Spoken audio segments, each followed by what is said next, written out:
Chicago Bears are at their bye week. So what is the assessment of the team through the 10 games? And also, what are we going to be looking for in the remaining 6 games? I'm here to break all of that down for you guys. What is going on, y'all? Faiz Sports Style back at it with another video talking, of course, some NFL here to talk about the Chicago Bears.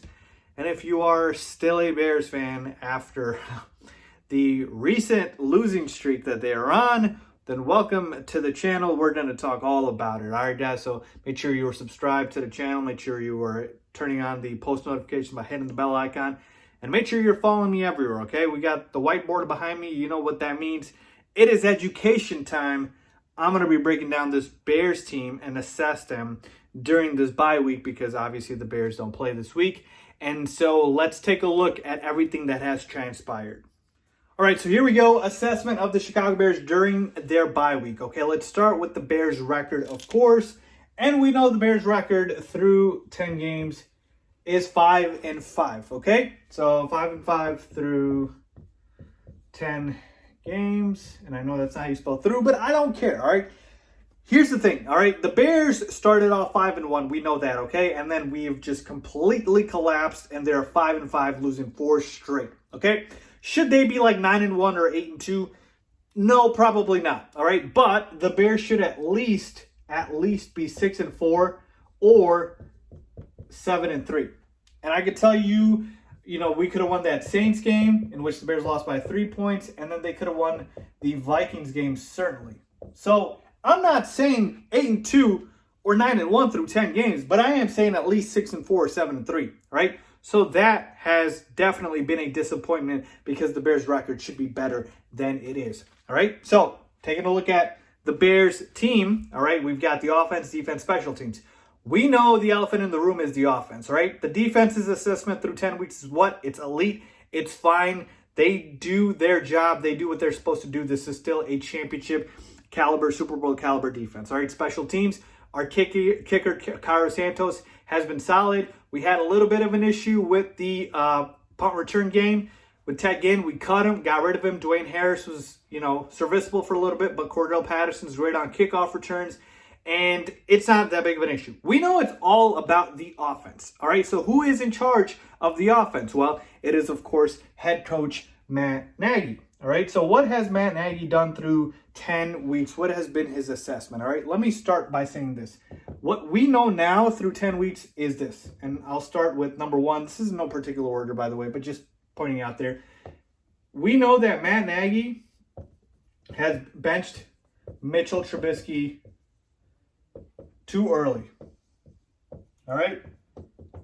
We know that Mitchell Trubisky got benched during the Falcons game when he threw an interception. It was a bad interception. I got it, all right?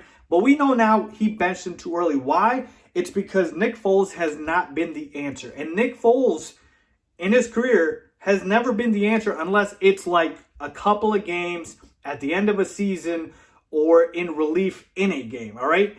And that's what happened with the Bears is Mitchell Trubisky gets benched for one bad interception. Even though he was playing relatively well, honestly, the offense did not look this broken under Mitchell Trubisky. And not to mention the fact that he would absolutely been a better option under center because of his legs and his mobility, because of how putrid the Bears' offensive line is, okay? So we know now Matt Nagy, for better or worse, benched Mitchell Trubisky too early. Would we have won that game if Mitchell Trubisky stayed in? Maybe, maybe not, all right? But here's my thing. Even if we lost that game, who's to say that Mitchell Trubisky would not have led us to victories maybe against the Vikings or the Saints? I think so. So if you want to take that win away from the Bears, well, I can give you another win somewhere else that Mitchell Trubisky would have gotten us that Nick Foles has not. Okay? So that's point number 1. Point number 2. All right? For Matt Nagy, I'll get to Ryan Pace in a second. We know Matt Nagy has regressed as a play caller. All right? Like, he has gotten worse and worse and worse. He started off in 2018, Coach of the Year, innovative, creative play caller. 2019 was mediocre. And now 2020, like the wheels have fallen off. He had to give up play calling to Bill Lazor, who obviously wasn't much of an upgrade, but it's just been awful for Matt Nagy. He just cannot run this offense at all. And that's what he was brought in to do. So that's the kind of sad thing. I've told you guys this. He's a good leader. Guys like playing for him. He builds a good culture. But when you're brought in to do one thing and you can't do that thing, how good are you really? So he has completely regressed as a play caller. And we know that for a fact because he gave up play calling. Number 3, Matt Nagy, and this kind of has to go with number 2, doesn't play the right style. Like, he does not play the right style with this team. How do I know that? The Bears lead the NFL. Okay, did you know the Bears lead the NFL in pass attempts? All right? And their offense is still that putrid. Like, if you are throwing the football that much, your offense should at least be serviceable. It's not even that. And that's how I know he doesn't play the right style, because when you've got a team like the Bears, which is elite defensively, you lean on that defense and you try to, run the football, milk the clock, keep it away from the other team. You try to help your defense by not going 3 and out, 3 and out, 3 and out. And I get it, we don't have a prolific running back to run a style like maybe the Titans with Derrick Henry. But look at what Sean McVay is doing with the Rams. Would you not say the Rams' offensive personnel is comparable to the Bears in Jared Goff, who is not very good, and he's pretty immobile, and so you can compare him to Nick Foles, right? And then we take a look at the Rams wide receivers in Robert Woods, Cooper Kupp. I would say Allen Robinson is better than both of them, and Darnell Mooney has obviously been fairly decent. And then the Rams tight ends, you got, Tyler Higbee, Gerald Everett. Are they really that much better? I know they're probably better than Jimmy Graham, but Cole Kmet. Like, do you get my point here? And then running back wise, David Montgomery versus Cam Akers, Darrell Henderson, and Malcolm Brown. Like, there is no big difference in the offensive personnel. But yet the Rams do what? They run the football. They made sure that Jared Goff doesn't kill them. They are innovative. They run a lot of motion, a lot of play action, like Sean McVay's creative. And you remember that Rams game, Sean McVay coached circles around the Bears. And they rely on their defense. Their defense is really good. And look at how the Rams offense is still able to be decent. That's all I'm saying. I'm not saying elite. At least be decent. And I know that it's possible because a team like the Rams is doing it. But the Bears aren't able to do it. And that's an indictment on Matt Nagy. We know that number 4, he is lucky to have this Bears defense. You can say that again, folks, because I'm telling you right now, Matt Nagy's record, it would not be this good if it wasn't for this defense. Like, how many games has he won because of our offense? Like, it's just not. So, obviously, for me, it's gone down a lot in terms of my not respect level, but I would say my appreciation for Matt Nagy's gone down a lot just because of, everything that's transpired here. And so, again, that's been a problem. So, that's the thing with Matt Nagy. The quarterback situation and the offense he was supposed to build, he just hasn't, all right?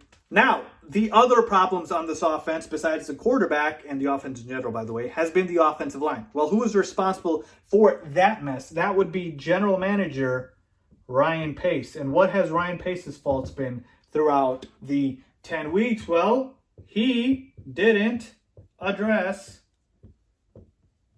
the O-line, right? He didn't address the O-line. He could have addressed it in free agency.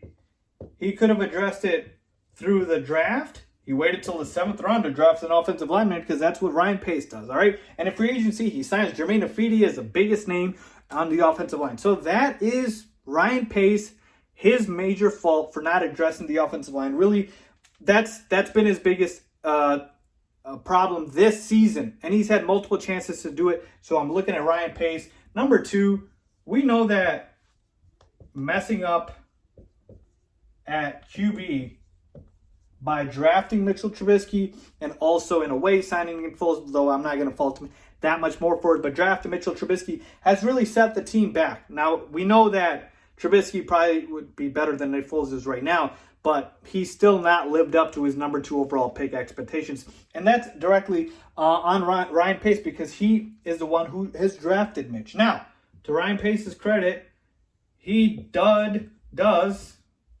draft and address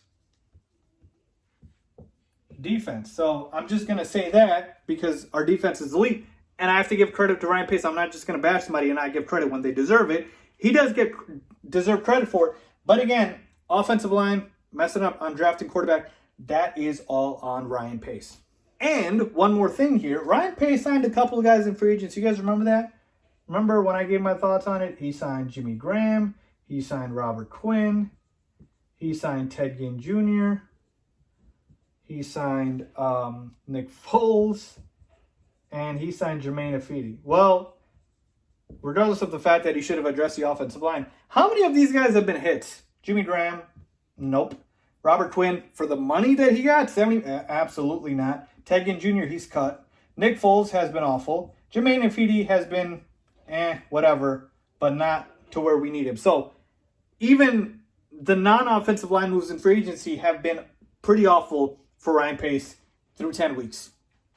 All right, so let's move on and talk about the next 6 games, okay? These are the next 6 games on the Bears' schedule. And I'm going to give you 2 scenarios, okay? Scenario number 1 is going to be if the Bears do not improve at all, like this is the offense coming out of the bye week, nothing has changed. And scenario number 2 is if there are some improvements that have been made after the bye week. All right, so scenario number 1, and if I could do a straighter line, sorry about that. Scenario number 1, if no improvements have been made, we're losing to the Packers. Lions game, I'll get back to that one. Houston game, I'll get back to that one. At Minnesota looks tough. We're definitely going to lose both of these games. We might win at Jacksonville. Detroit, maybe. Minnesota, looks like we can't beat them either at Minnesota if we couldn't beat them at home. Houston and Detroit, again, decent offense, even though their defense isn't very good. Like, literally, it's that bad. That bad. Maybe you want to give the Detroit one, but Detroit has been playing relatively well. So, if that is the case, and this team doesn't improve, we end the season at 6-10. All right? Now, if there are changes out of the bye week, then I would say, okay, the Bears could still lose at Green Bay, but they should win at Detroit, win at Houston, should win at Minnesota, should win at Jacksonville. Okay? And again, you take maybe one of the Green Bay game if you're lucky. But this is best case scenario, which is what? 10-6. All right? So, worst case scenario, best case scenario, that usually means you're finishing 8-8 somewhere in the middle. Okay? And if that is the case, and you go 8-8 again after you went 8-8 last year, that shows you that you're mediocre. And if this Bears offense doesn't improve significantly after the bye week, then Ryan Pace and Matt Nagy need to be shown the door. Both of them for their own, ineptitude. Matt Nagy with the offense and with the quarterback play, and Ryan Pace for not addressing the offensive line and not drafting the right quarterback. So playoffs are still possible if you hit this mark. 9-7, I would say, is kind of pushing it, but that's kind of where I'm at, folks. Look, I'm not predicting either or, even though before the season I predicted 10-6, but I am saying that at the rate that the Bears offense is going, if nothing changes, this is a very realistic possibility, all right? But if the Bears really try to correct things, get the offense back on track, I'm not saying that they are, but if they do it, then this is still possible because the back end of our schedule, there's no good defenses here, all right? The Packers defense isn't good. The Lions isn't good. The Texans isn't good. Vikings, Jaguars, they're not good. So we should be able to win these games. So I will leave you with this. If this is the scenario, then like I said, Ryan Pace and Matt Nagy get fired, which is good for Bears fans, right? Because if that is the case, they should be fired. But if this is the case, then, obviously we have a chance to make the playoffs, which is good. This is where it gets tricky if they finish 8-8, but ultimately if they do finish 8-8 and the offense still looks abysmal, I believe they should go. And yes, it's not a one or the other, it's both. Ryan Pace hired Matt Nagy. They come as a package, they go as a package. So that's where we are. These next 6 games are crucial. I believe the jobs of Ryan Pace and Matt Nagy are on the line, and whether or not the Bears go in either of this direction will determine that. So let me know what you guys think. What should happen if the Bears go 8-8? Let me know what you guys think, and what's your prediction for these 6 games. So leave a comment down below if you agree or disagree. As always, thanks for watching.